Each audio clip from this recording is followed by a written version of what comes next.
ঢাকা শহরের কোলাহল আর ব্যস্ততার ভিড়ে সবুজে ঘেরা নান্দনিক ডিজাইনের একটি পার্ক রয়েছে ঢাকার খুবই কাছে, যেখানে আসলে মনে হবে আপনার সবুজে ঘেরা কোনো প্রকৃতির মাঝে হারিয়ে গেছেন। আর এই পার্কে ঢুকতে লাগবে না কোনো এন্ট্রি ফি বা টিকিট। এই পার্ক সবার জন্যই উন্মুক্ত।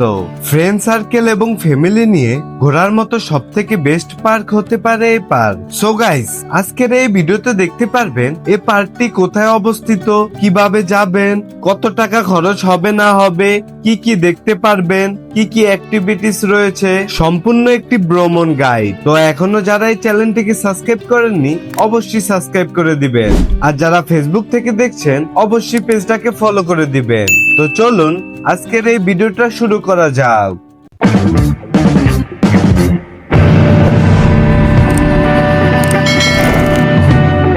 আসসালামু আলাইকুম এভরিওয়ান। আজকে আপনাদেরকে ঘুরে দেখাবো বিচারপতি শাহাবুদ্দিন আহমেদ পার্ক। এই পার্কে যাওয়ার জন্য সর্বপ্রথম বাংলাদেশের যে কোনো জায়গা থেকে চলে আসবেন গুলশান 2 গোল চত্বরে। গুলশান 2 থেকে আপনারা চাইলে পায়ে হেঁটে বা রিক্সাতেও আসতে পারেন। পায়ে হেঁটে আসলে আপনাদের 15 থেকে 20 মিনিটের মতো লাগবে, আর রিক্সাতে আসতে আপনাদের 30 টাকার মতো ভাড়া নিবে। আমরা বিচারপতি শাহাবুদ্দিন আহমেদ পার্কের মেন গেট দিয়ে প্রবেশ করলাম। আর এই পার্কে ঢুকতে লাগবে না কোনো এন্ট্রি ফি বা টিকিট। এই পার্কটি সবার জন্য উন্মুক্ত।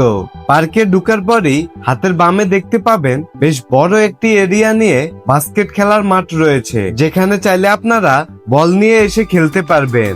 এর পাশেই দেখতে পাবেন ইট এবং টাইলস দিয়ে বাংলাদেশের মানচিত্র তুলে ধরা হয়েছে। এই পার্কটি মূলত বিচারপতি শাহাবুদ্দিন আহমেদের নামে নামকরণ করা হয়। এই পার্কটি সর্বপ্রথম 2020 সালে উদ্বোধন করা হয়। ঢাকা উত্তর সিটি কর্পোরেশন আধুনিক ও সবুজায়ন প্রকল্পের আওতায় নির্মাণ করা হয়।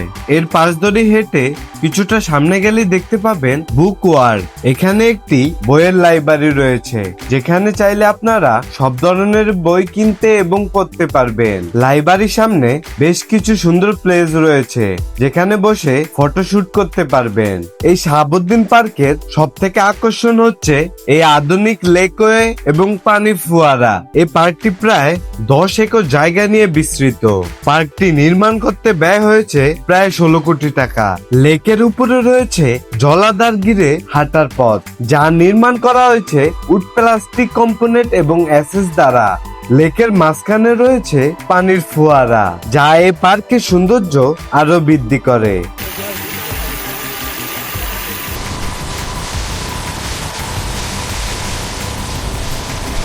এই পার্কে একই সাথে 400 মানুষ বসার মুক্ত একটি মঞ্চ রয়েছে, যা লেকের পাশেই স্থাপন করা হয়েছে।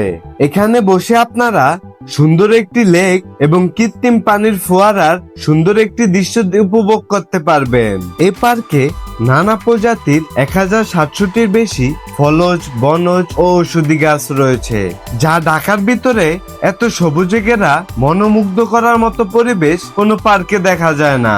এই পার্কে 5 ধরনের হাঁটার পথ রয়েছে।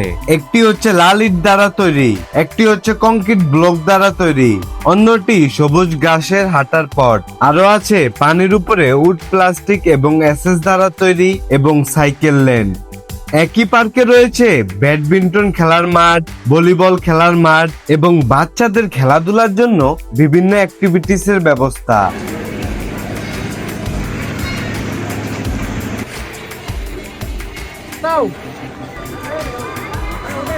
এছাড়াও রয়েছে এক্সারসাইজ এবং ব্যায়াম করার জন্য এক্সারসাইজ জোন।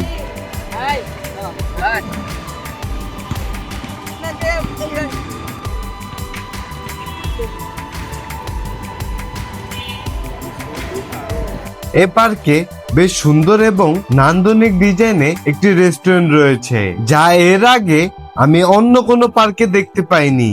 এ পার্কে ফ্রেন্ড সার্কেল এবং প্রিয়জনকে নিয়ে বসে গল্প এবং আড্ডা দেওয়ার জন্য বেশ সুন্দর সুন্দর কিছু প্লেস রয়েছে।